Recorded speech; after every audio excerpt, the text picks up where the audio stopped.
West Texas was developed by strong families whose legacies form the culture we enjoy as West Texans.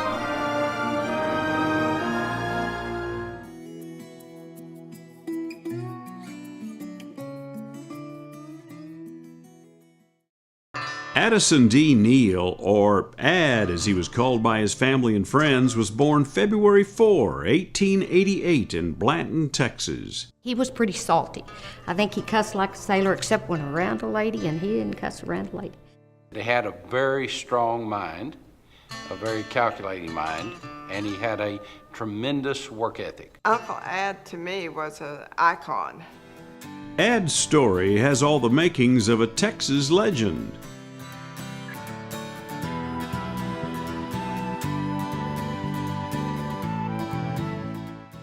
His parents, William Rufus and Amanda Susan Roberts Neal, came from a lineage of farmers.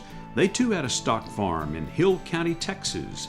Their children were raised working the land. They didn't have vehicles or tools or electricity.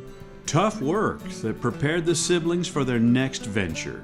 Ad, his sister Roxy, brothers Isaac and Jess bought a large ranch together in Glasscock County in 1916. 1 year after their father passed. The thought was, we need to go west. We need to go west. By 1919, all the family settled in San Angelo, making it their home base. It was a hub because 100 miles around Angelo is all ranches. Addison began acquiring more ranches in West Texas to include some in Upton, Reeves, Glasscock, Brewster, and Pecos counties. In addition, he gained minerals all over West Texas and into New Mexico. Ed won a lot of those minerals. He won. That's how we have those minerals, is supposedly from the poker table.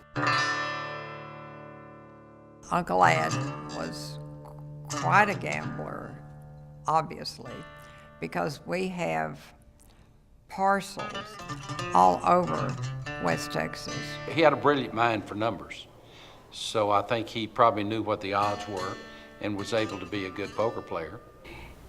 He knew how to play the game, and he would get what he wanted. But for Ad, success meant sharing with family. He married widow Maggie McKenzie in 1933. She had 2 teenage girls at the time of their marriage. Our mothers were his stepdaughters, and they were teenagers when he married her, and they must have just not been all that pleasant. They probably were teenagers. They were teenage girls, and my mother often said how much respect, and he showed them that they were truly his daughters. That love of family extended to his nephews. He gave all of them an opportunity to join his ranching business. That was a very important thing to everybody, was to have your own land. And he would put his nephews on the ranch, leave them there, come back and get them. And if they would work for him, then they would get rewarded, but they had to work for him. Some of them made it, some of them didn't. But they had the opportunity. He gave everybody the opportunity. One of the nephews that made it was Nelson Lethco, Nancy's dad. I believe he was 16 when he went to Garden City Ranch. And I believe he had just an axe and a horse and a wagon and 30 days of groceries. So when Uncle Ad came back, he had quite a mound of firewood. And basically, off and on the rest of his life, he was partners with Ad Neal.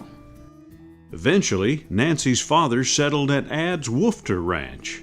It's where Nancy was born, and the same land she and husband Robert have been running cattle on for decades. I love ranching. I love riding a horse. There's nothing I'd rather do.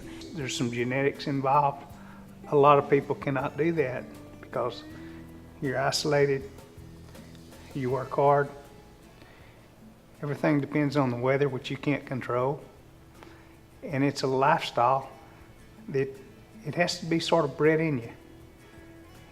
And Uncle Ad had the foresight to see that his heirs had the ability to do something like that.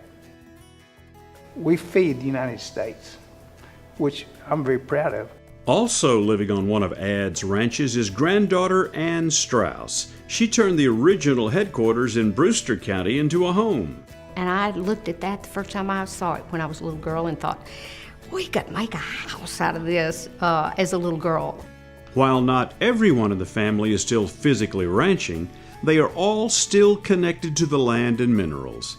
That was clearly Ad Neal's intention when he wrote his will. If you look at the way the land is transferred, it was transferred in a way to keep the family together. This person may have gotten the surface, but underneath another person got the minerals. This person got the minerals and that person got the surface. It was interwoven to the point of saying, hey, we want you guys to work together and we want you to stay together. Those resources that they passed down were to be a blessing to other people, you know, not just the family. So he had a lasting impact on several generations. And that forward thinking, always recognizing the value of land, lives on. We can improve the land. That's probably the biggest thing. We can do a lot of conservation practices and leave it better for the next generation. Respect those who have achieved before you, and always leave it better than what you found it. And you know, the improvements you make and as you work, you can see them smiling at you. At least I have that feeling. Yeah. Look what he's doing now. Thank you to the Addison D. Neal family for their contributions to our West Texas heritage.